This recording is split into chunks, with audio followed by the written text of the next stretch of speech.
korang tuan dulu kata sama jaga. Kita mulai saya Zaza. Kita bersama-sama. Okey.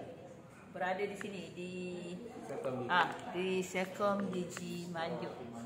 Sri Manjung. Okey. Kat sini macam-macam ada. Kalau sekiranya anda nak membuat perkhidmatan kat sini pun boleh. Dibuka pukul apa, Cik? Kita orang operation daripada 10 pagi sampai 6.30 petang. Hari apa? Hari-hari kita buka. Oh, buka. Maknanya hari ganti-ganti cuti. Hari ganti-ganti cuti lah. Cuma kita orang lah staff yang akan cuti. Okey.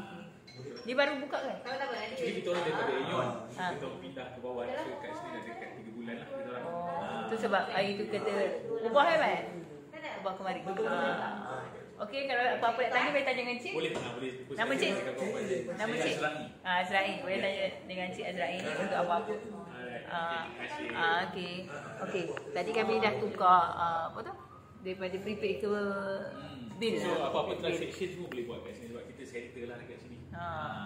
Daerah Manjung ni juga daerah lain. Kita cover DG dengan Selcom. So macam sebelum ni DG apa-apa transaction semua kena telefon. So sekarang kita dah kat Manjung. So pada orang kat luar sana nak cari center DG Selcom. Dia bersebelahan dekat mana? Kita bersebelahan dengan Syagi, yang satu lagi Mitsu. Senang cari. Dan boleh depan hospital pantai.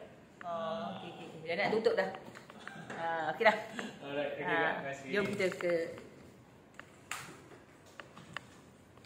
keluar. Okey, Zaza dan suami nak pergi keluar daripada sini. Kerana dia dah nak beli tu tak abang? Top up. Kalau top up ni, tanya, dia sentiasa buka ke ataupun tutup juga?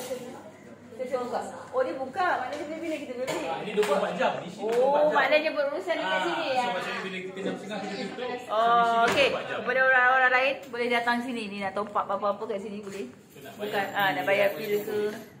Oh, maksudnya bermula dekat sini pukul 6. Tutup 6.30 tu. Okey. Nanti saya bagi tahu kawan-kawan pejabat sini. Maknanya tahulah dia nak top up DG ataupun Selcom di mana. Okeylah. Kita tunjuk dulu kat mana. Dah bang, dah top up apa kita tahu?